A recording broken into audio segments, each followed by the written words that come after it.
Dear students, welcome to my YouTube channel. Let's see the derivation of one-dimensional heat equation. This is the wonderful application of partial differential equation. Here this heat equation is the partial differential equation dou u by dou t equals to c square dou square u by dou a square. This is the mathematical representation of rate of heat flow at a point through the object. Yes, let's see the derivation. Before move on to the derivation of equation, let's see some physical laws based on experimental observation with respect to heat flow. First one, heat flows from a higher temperature to lower temperature.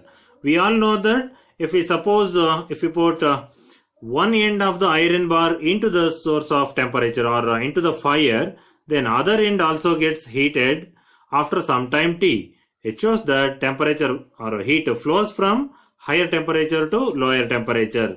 Second one, the amount of heat in a body is proportional to mass and temperature of the body. So here amount of heat depends on mass and temperature of the body.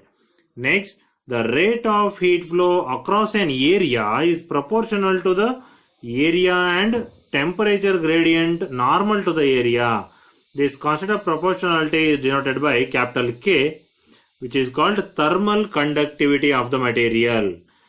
Right. Consider a homogeneous bar of constant cross-sectional area, capital A.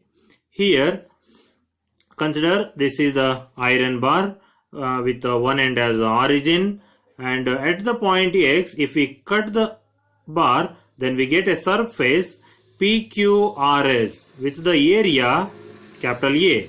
Similarly, at the another point x plus delta x, if we cut the bar, then we get another surface P dash, Q dash, R dash, S dash with the same area capital A. So it means constant cross-sectional area. If we cut the material or iron bar at any point, we get the surface with same area. Next, let rho be the density, S be the specific heat, capital K be the thermal conductivity of this material. Let the sides be insulated so that streamlines of heat flows are parallel and perpendicular to the area capital A. It means that here if we put one end, means origin, into the fire, then assume all the remaining four sides are insulated, so heat flows parallelly, and clearly it shows that this is perpendicular to the cross-sectional area. Next, let one end of the bar be taken as origin O and the direction of heat flow be the positive x-axis.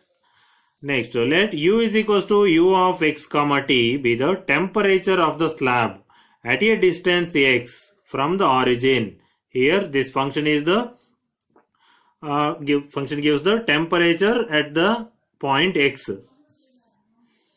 And consider an element of the bar between planes PQRS and P dash, Q dash, R dash, S dash, means between cross sections at a distance x and x plus delta x from the end origin. Let delta U be the change in temperature in a slab. Here we know that function U gives, here this function U gives temperature at the point x, and delta U be the change in temperature in this slab, and delta x be the thickness of the bar. Next, the mass of the element means this element, here the object between or the small part of the iron bar between the cross sections, so with the thickness delta x. Here the mass of that element is equals to A area, cross-sectional area, into thickness into density of the material rho, A rho into delta x.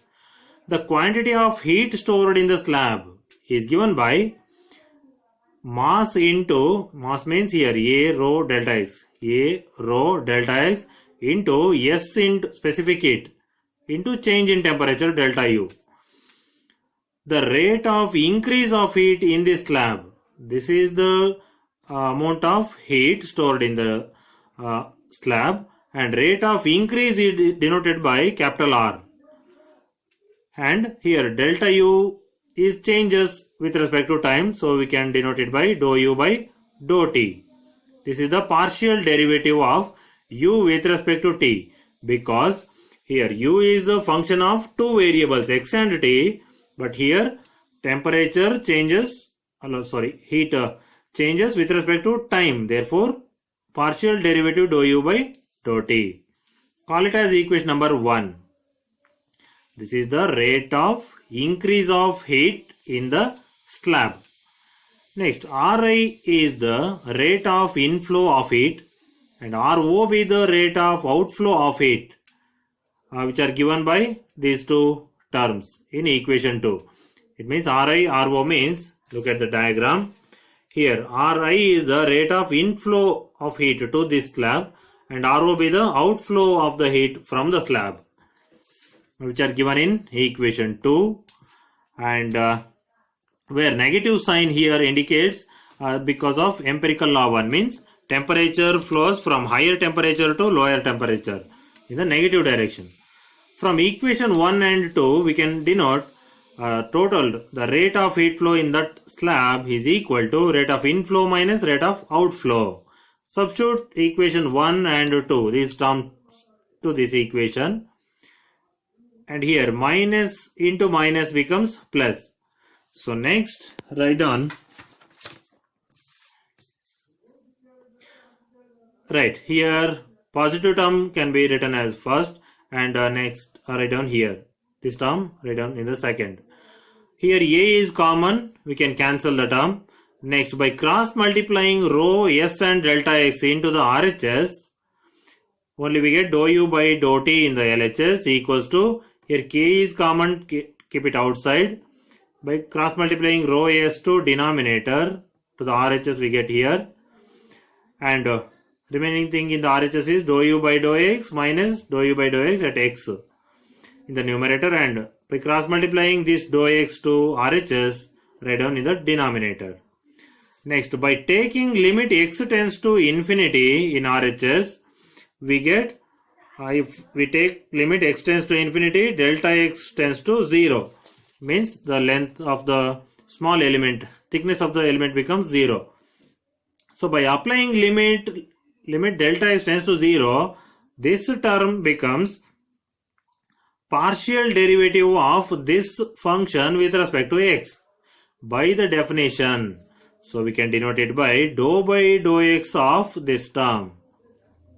Here function is dou U by dou x, and by applying limit we get derivative with respect to x, here dou by dou x.